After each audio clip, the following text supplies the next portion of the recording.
cognitive impairments. Alyson?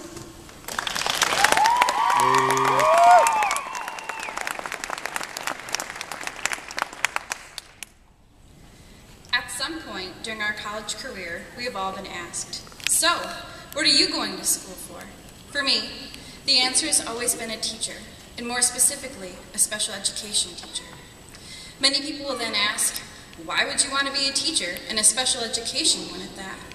Most of us may just smile and say, I love kids, which is really a quick answer that sells our profession short. It's more than that.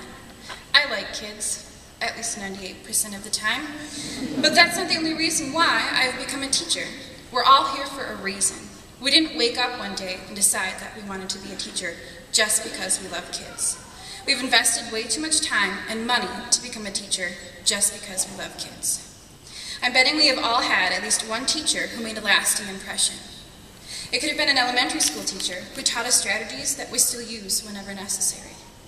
A middle school teacher who saw something in us that we didn't and helped us achieve things we never thought were possible. It may have been a high school teacher who took the time to really know us, helping us see where we fit in this amazing and ever-changing world. He or she has made a difference in our lives, and now it's our turn to become that teacher and make the difference in the lives of our students. Many of us have had another experience that has added to our desire to become a teacher, an experience which is more personal and close to our hearts, something we have experienced personally or within our families. I, too, am one of these people. I was born with a birthmark that covered almost all of my face and began having surgery when I was 18 months old. I am now 24 and am still having surgeries. While I was in the hospital and staying in around a McDonald house, I met a lot of amazing people. The adults all wanted to make a difference and help the children they encountered. In turn, the kids tried to stay strong for those around them. As one of those children, I tried to be as independent as possible and show my family that I was okay. It was going to be okay. Now, as an adult, I want to be that person and help the children around me. I want to help the students that I encounter become as independent as possible and help them understand that everything is going to be okay. I'm sure that this is something you, my fellow graduates, want to do as well. No matter how hard some aspects of school or life may be for a student, it's our job to give them the tools to persevere while helping them build confidence in their abilities so they too can stay strong. At times we're going to feel overwhelmed, and using the eyes in the back of our head and becoming the masters of time management will not make reaching all of our students any easier. We're going to have to dig deep in our toolboxes to accomplish this challenging yet possible task. It's important that we stay positive and allow the plethora of experiences that make our job unique shine through.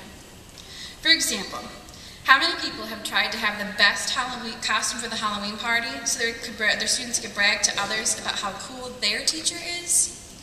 Or have learned the hard way that they do not have Bieber fever during a field trip bus ride while listening to 25 children sing along as loud as they can. Despite the crazy one-liners and hilarious stories, my favorite thing about teaching is being able to witness children discovering things for the first time. It doesn't take much to make me smile. A silly face or a Laffy Taffy joke can do the trick.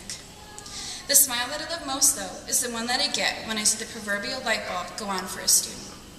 Whether they have finally figured out how to solve a math problem that has been frustrating them for days, read a word they thought was impossible, or held a pencil in a way that will allow them to finally write. You see that smile on my face, and you can see it on my heart as well. John Foreman, the lead singer of Switchfoot, has been an important influence for me and said something in regards to life that I would like to share. The one thing you will have is those people and those relationships. Where you put your treasure, that's where your heart will be. So be careful what you invest in, where you invest your time.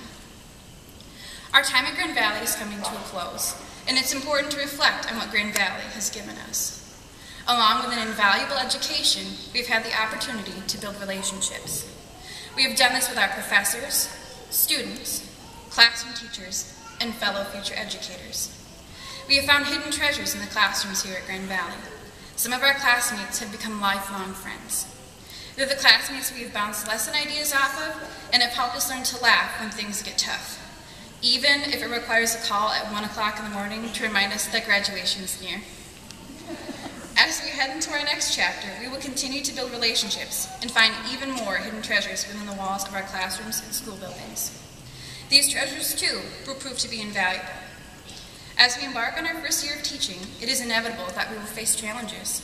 However, if we call upon our treasures, remember the teacher who inspired us, and reflect upon what we have learned through our experiences that brought us to a career in education, we can problem solve and overcome all obstacles.